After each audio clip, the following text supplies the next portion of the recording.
Welcome students. In this video I'm going to take the lesson The Rise of Nationalism in Europe.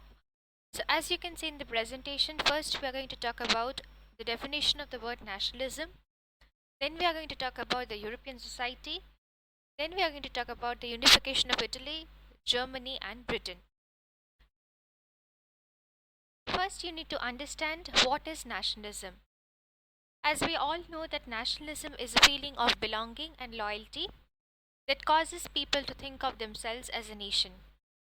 During the 19th and the 20th centuries, nationalism was a powerful force that could create one nation from any separate countries. Examples can be Italy and Germany. And that would break one nation up to many countries, for example, Austria, Hungary, and Turkey.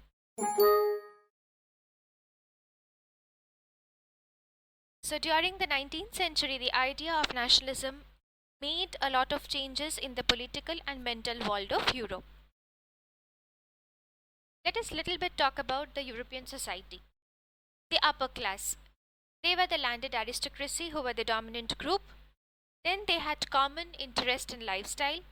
They owned a very large country estate and townhouses, and most of them spoke French. And there was another group of people in the European society who were the lower class. Majority of the people were peasants, and most were landless and worked as serfs. So you can see the picture in the presentation. The left hand side picture talks about the upper class people where she is dressed up in a very royal attire, and on the other hand, on your right you can see the lower class people who is decked up and like a peasant, or you can say as a homemaker. Okay, you have to remember the names of these few revolutionaries in Europe. Number one picture, the first picture you can see is of Otto von Bismarck, Mazzini and Garibaldi.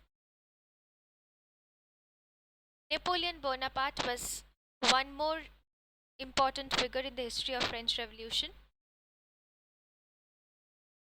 Next we are going to talk about the Napoleonic Code. Napoleon introduced one code which was called as the Civil Code or the Napoleonic Code. Before I move on to the Civil Code of 1804, which was also called as Napoleonic Code, remember one thing, that Napoleon ruled France from 1799 to 1815.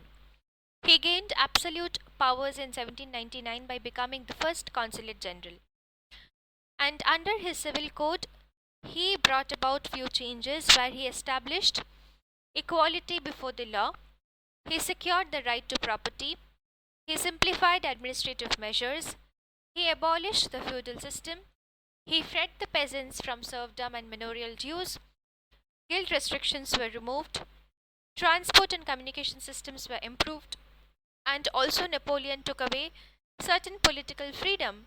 He increased taxes, imposed censorship, and forced people to join French army. So these were the changes that he introduced in the Civil Code of 1804. Now I'm going to talk about the French Revolution. All of you have already studied about the French Revolution in the previous month. French Revolution of 1789 was the first clear expression of nationalism that we have seen in our textbook.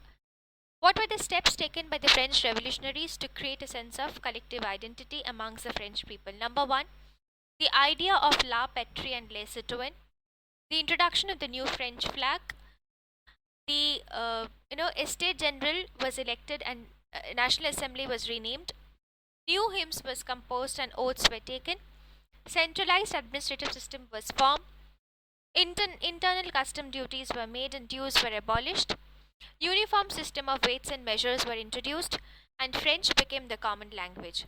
So these were few steps that was introduced, or the changes rather that had taken place after the French Revolution.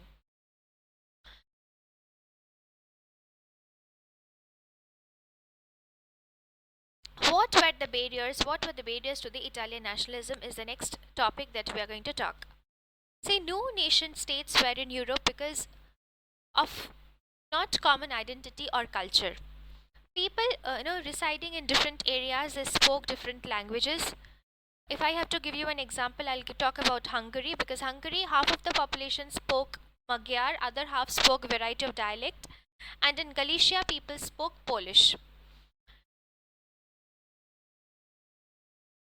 Giuseppe Mazzini, as you can see, he was the prophet of the Italian unification. He was a member of the Carbonari group. The Carbonari were basically a secret group which used violence to obtain what it wanted. And he formed Young Italy and made up of young people whose job was to arouse enthusiasm for a united nation. And he tried revolution, but it failed. Next, we are going to talk about Garibaldi. Garibaldi's first he invaded Sicily, then urged them to join the Piedmont Sardinia under the leadership of Victor Emmanuel. Garibaldi handed over all the conquered lands to Victor Emmanuel.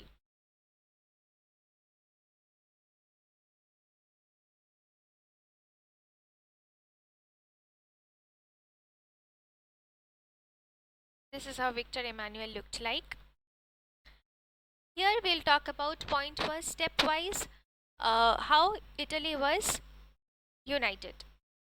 So Italy was divided in 7 states, of which only one, that was Sardinia Piedmont, was ruled by an Italian dynasty.